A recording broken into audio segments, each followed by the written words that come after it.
कसं वाटे ते अनुभवलाच नव्हते. तळ्यात एक माणूस भिकारी त्याचा दार ठोकत होता. म्हणला, मला खूप भूक लागली, काही मिळेल का? आलाबाई थांबले, पण संत तुकाराम महाराज उठले आणि त्याला 120 भाकर दिली. ते गावकऱ्यांनी बघितलं आणि विचारलं, तुम्ही स्वतः पैसे राहता, दुसऱ्याला का देता? संत तुकाराम महाराज म्हणले, खरा उपास तोच दुसऱ्याचं दुःख कमी करतो.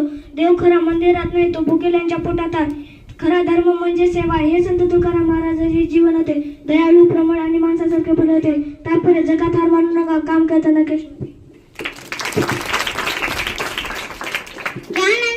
Class 5. My story name is Greeting Full Dog.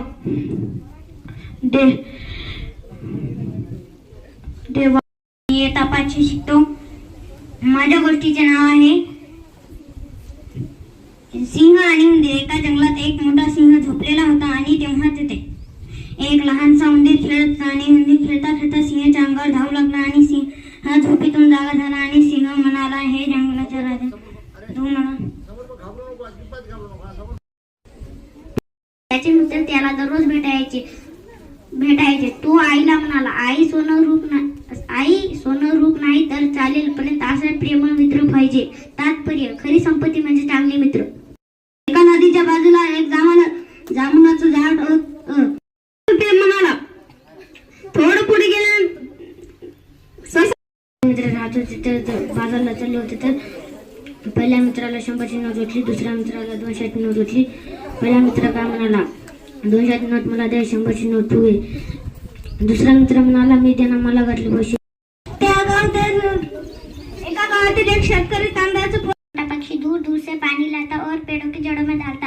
हाथी ने उसे देखा और सोचा, इतना छोटा पक्षी क्या कर लेगा. लेकिन वही पक्षी के प्रयास से वहाँ हरियाली लौट आई. हाथी शर्मिंदा हुआ और बोला, छोटा हो या बड़ा प्रयास हर किसी का मायने रखती है. तात्पर्य, सीख, छोटे से छोटे प्रयास भी बड़ा बदलाव ला सकते हैं. उंदीर म्हणाला, दिसत नाही का? दुसरा उंदीर म्हणाला, दगड पोटासाठी दगड तोडतोय. तिसरा उंदीर म्हणाला, दगड तोडता तोडता शांत उतरला आणि म्हणाला भगवानचे मंदिर बनत होतो. तात्पर्य, आपण काय करतो ते महत्वाचे नाही, तर आपल्या समोरची दृष्टिकोन आहे ते महत्वाचे आहे. आजची मेहनत विद्यार्थ्या गरजेसाठी असते. काही दिवसांनी जोरदार पाऊस पडू लागला. फुलपाखरू भिजून अन्नाच्या शोधात बर्फात होता, पण मुंगीने आधी त्यांना शाळेत ठेवले होते. फुलपाखरूलाही थोडे अन्न दिले. फुलपाखरू म्हणलं, आता मला समजले की कष्ट आणि दूरदृष्टी किती महत्वाची असते. तात्पर्य, वेळेच्या वेळी केलेली मेहनत आणि नियोजन नेहमी उपयोगी पडते. वेळेचे महत्त्व. एका विद्यार्थ्याने परीक्षेच्या आधी अभ्यास करायचे ठरवले, पण तो सतत वेळ वाया घालवत होता. परीक्षेच्या दिवशी तो घाबरला, कारण काहीच येत नव्हते. शिक्षकांनी सांगितले, वेळ गेल्यावर शांतपणे उपयोगाचं नसतं. वेळेचं महत्त्व कळायलाच हवं. तात्पर्य, वेळेचं महत्त्व ओळखाने वेळ वाया घालून काढायचा. शेतकरी राहत होता. त्याचं एकच स्वप्न होतं की त्याच्या शेतात सोनं उगवावं. एके दिवशी त्याच्या शेतात एक साधू आला आणि म्हणाला, तुझं स्वप्न पूर्ण होईल, पण तुला मेहनत करावी लागेल. रामूने कष्ट करायला सुरुवात केली आणि हळूहळू त्याचं शेत फुलू लागलं. रामूच्या शेतात भरपूर धान्य झालं आणि तो श्रीमंत झाला. रामूच्या मेहनतीचं सोनं झालं होतं. रामूला समजलं की साधूचं दिलेले संदेश मेहनतीचं महत्त्व आहे. तात्पर्य, मेहनतीच खरी संपत्ती आहे. धन्यवाद. त्याला त्याच्या बारीक आणि सुंदर पंखाचा खूप अभिमान होता. एका दिवशी त्याला एक कावळा भेटला. मोर कावळ्याला म्हणाला, तुझे पिसे निस्तिक आणि काळे आहेत. पण कावळा काहीच म्हणाला नाही. मोर म्हणाला, माझ्या पिसांकडे बघ, खूप सुंदर आणि रंगीबिरंगी आहेत. असे म्हणून मोर आनंदाने पंख बसून नाचू लागला. तेव्हाही कावळा काहीच म्हणाला नाही, काहीच बोलला नाही, शांत राहिला. तेवढ्यात एक शिकारी त्या वाटेने आला. शिकाऱ्याला पाहताच कावळा उडून गेला, पण मोराला उठता येत नव्हते. शिकाऱ्याने मोराला पकडले आणि घेऊन गेले. तात्पर्य, निसर्गाने प्रत्येकाला वेगवेगळे गुणवैशिष्ट्य दिले. कोणाचा रंग काळा असतो तर कोणाचा रंग पांढरा असतो. कोणी वेगाने धावू शकतो तर कोणी आकाशात उंच उडू शकतो. त्यामुळे कधीही कोणाच्या रंगरूपावून चेष्टा करून देणं. बालपणापासून पक्के मित्र होते. एका दिवशी रामला दुसऱ्या गावी जायचे होते. तेव्हा राम आणि श्याम दुसऱ्या गावी निघाले. दुसऱ्या गावी जाणारा रस्ता जंगलातून होता. ते दोघे हसत खेळत गप्पा मारत जात होते. तेव्हा त्यांना एक हसवल येताना पुढून दिसले. रामला झाडावर चढता येत होतं, पण श्यामला नाही. तर रामने जवळच्या झाडावर चढलं. श्यामने श्वास रोखून शांतपणे जमिनीवर झोपले. हसवल आले आणि श्यामला हुकले, तरी श्यामने उठले नाही. थोड्या वेळाने हसवल निघून गेले.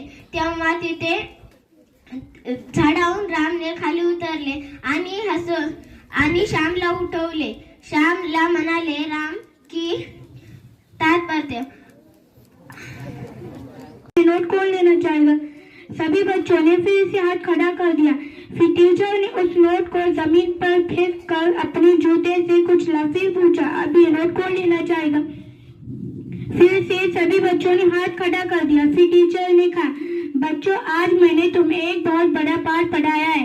मैंने इस नोट को मुट्ठी में रख कर बुरी तरह मसला, ये नोट कुचल सी गई थी पर भी इसकी कीमत नहीं गई। मैंने इस नोट को जमीन पर रखा तो उन्हें राजा कने गया और कहा कि महाराज मेरे को खुदाई करते करते अपने बगीचे में एक बड़ी पेटी मिल गई, आप खोल के देख लीजिए। उन्हें खोल के देख लीजिए। राजा दिखा तो उसमें बहुत सारा खजाना था। राजा किसान की ईमानदारी देखकर बहुत खुश हुआ और कहा, राजा प्रसन्न हुआ और कहा कि तू मेरा आज से मंत्री हो। तो तात्पर्य तो दोस्तों सबसे बड़ी ईमानदारी है, एक गरीब इंसान किसान का मंत्री बन गया। धन्यवाद। दुकानदार आपलं दुकान बंद करून संध्याकाळची वेळ झाली होती, अंधार पडला होता आणि खेडेगावामध्ये कसं असते लवकरच दुकान थोडं बंद करतात. शहरी भागाचा जर विचार केला तर बराच वेळ दुकानं चालू राहतात.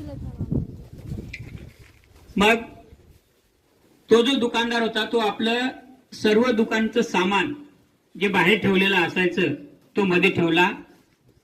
वेळ बराच झाला होता, अंधार पडलेला होता आणि तो दुकान बंद करून आपल्या घराकडे निघाला.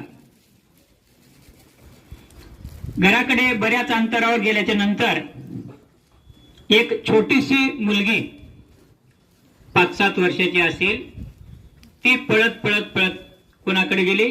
त्या दुकानदाराकडे गेली.